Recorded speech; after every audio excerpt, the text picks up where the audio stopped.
and around the world. Entertainment industry writers are back on the job after voting to end their more than 3-month strike. On Tuesday, Writers Guild of America members overwhelmingly approved a deal with industry groups that will eventually give writers a percentage of revenue for work posted online. Along with more than 10,000 writers who walked out, the strike immobilized thousands of technicians, makeup people, and other production workers. The Los Angeles Economic Development Corporation estimates that the strike cost the local economy $3.2 billion in lost wages and revenue. During the 100 days of the strike, reality shows and repeats ruled primetime TV, and most late-night comics had to come up with their own jokes. But everything was back to normal yesterday. This is how Jon Stewart, host of Comedy Central's The Daily Show, opened his program. Greetings. I bid you the fondest of welcomes, and have prepared for your pleasure an evening of levity and mirth. Tonight's journey, whilst admittedly brief, will yet encompass that most elusive of human foibles. What the is this? What am I... Wait a minute. Words in the prompter, script on my desk, vending machine upstairs out of Funyuns. The writers are back!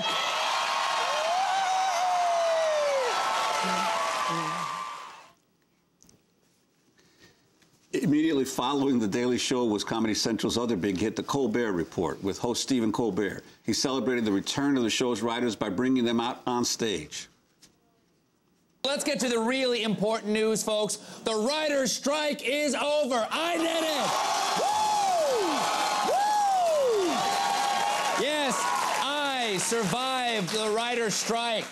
And finally, this morning, I was able to shave my strike beard. Downtown. Oh, yeah. Oh, it was unruly. The guys in the steam room are going to be so happy this strike is over.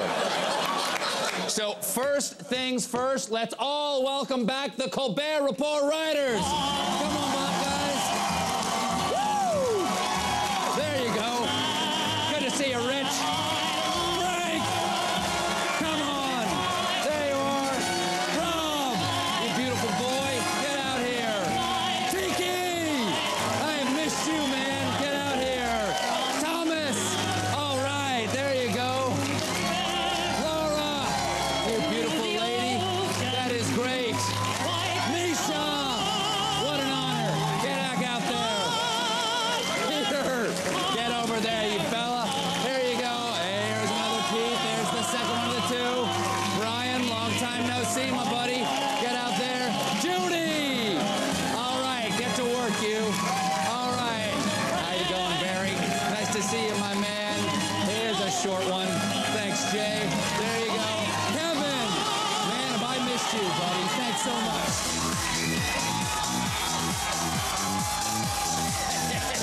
Get to work, buddy. Come on, let's go. For our radio listeners, among the people Stephen Colbert brought out on stage was former New York Giants running back Tiki Barber, former New York Times reporter Judith Miller, and actor Kevin Bacon. For more on the end of the strike, we're joined right now by Michael Winship. He's the president of the Writers Guild of America East. Welcome to Democracy Now!, Michael. Thank you, Amy. It's nice to be back. So tell us what has been resolved. What has been resolved at this point is that we voted to lift the restraining order, which started the strike, to end the strike. 92.5% of our members on Tuesday voted, well, not 92.5 of the members voted to lift the strike on Tuesday evening. We still have to ratify the contract. That has to be done, and that'll be done over the next 10 days. The ballots will be mailed out the next day or so. People will have until the 25th to get them into us or come to a meeting and vote that day. But given the enormity of the vote to end the strike, I'm hoping that the contract will be ratified. And in terms of some of the conditions, you did manage to win a percentage on online revenues, but there was sort of a delay in when those would kick in. Well, it depends on the nature of the show that's being shown. I mean, it really breaks out into two areas. It breaks out into the reuse of programming. that's already been created for television and motion pictures, or the creation of original material for the internet and new media. In the case of say, rerun material going back to 1977, those folks, when they're streamed, get an automatic 2% of distributors' gross, which is very real money for us. This is the first time. This was the other precedent that we set, was to get a percentage of distributors' gross, which is the money that an exhibitor pays for content, for our stories. So that was a huge win for us.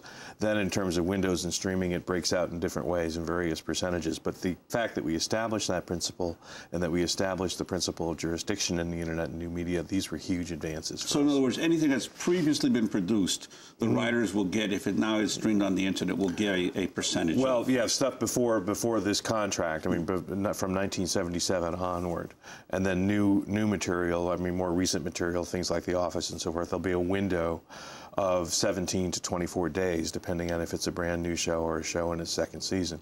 But in the third year of the contract, those shows get 2% of distributors' gross. Why did it take 100 days? It took 100 days because I think a couple of reasons. I think it took 100 days for them to realize that we were serious. It took that long to make them realize that we meant business. And it came to a point, as we were talking before, I think there was a breaking point.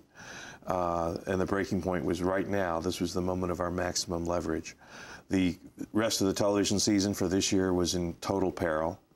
The pilot season and the creation of programming for the new fall season was almost in peril.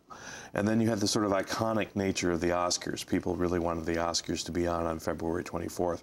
So it was really a maximum moment for both sides, and we were able to come together and make a deal. And in terms of the various, on the management side, were there any particular companies that still were holding out versus others that were saying, hey, it's time to, let's make a deal on this? Or? Well, what really happened, what really changed the nature of the negotiation was that the CEOs stepped in. Prior to this, we've been dealing with their labor representatives and other people from the studios and networks who all make up the AMPTP, which is the Alliance of Motion Picture and Television Producers. What happened finally was that a couple of the executives, Peter Chernin of Fox, Bob Iger of Disney, broke away to make separate, informal, private talks with our negotiators, and also Leslie Moonves from CBS. And that was really the breakthrough, because to a degree there had been some demonizing on the part of the AMPTP of who we were and what we represented. When the executives got into the room with us, they realized that we weren't these demons, that we weren't these crazy people, that we really had some quite reasonable demands, and we were able to make a deal.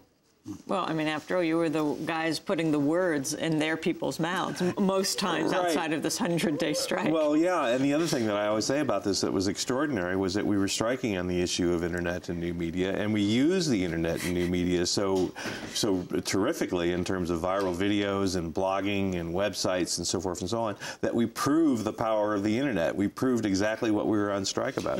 To what degree did the deals you cut, for instance, with Letterman and some of the others previous to that allow you to get some sort of control over the image of how the strike was being portrayed to the American public? I think that we always had enormous support among the American public, but I think when we were able to make a deal with Worldwide Pants, for example, the people who do Letterman and Ferguson, David Letterman was tremendous in terms of talking about the strike and having material that was written by his writers about the strike, about constantly referring to the strike, so he kept it in the public mind. I think that helped a lot. But the real thing about the interim deals that helped was that they proved that we were capable of bargaining, that we were capable of negotiating, that we were capable of making deals, which the AMPTP denied. They said we were too recalcitrant and angry and stubborn to make deals. And they made deals that were basically what we were asking for from the get-go. Jon Stewart was supposed to do this big do at the Paley Center, honoring Sumner Redstone. This was in the midst of it. Of course, it was planned beforehand. He pulled out? He pulled out. He said he had too much work to do because he didn't have his writers, basically. And I think he was also looking down the road and hoping that the Oscars would happen and thinking about the enormous amount of work he'd have to do in preparation for that. Now, just to be clear, it's not over yet. The vote has to take place. The vote to ratify the contract has to take place, and that will all take place between now and February 25th.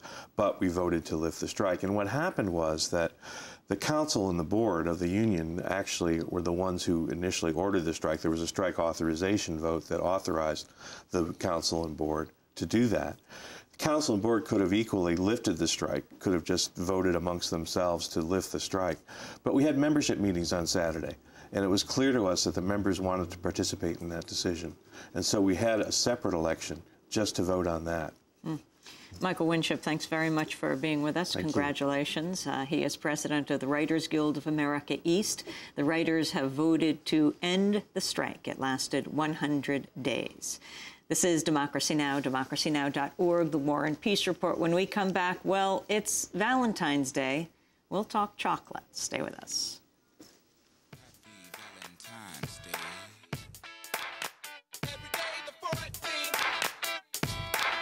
I don't think y'all heard me. I just want to say Happy Valentine's Day. Every day the 14th.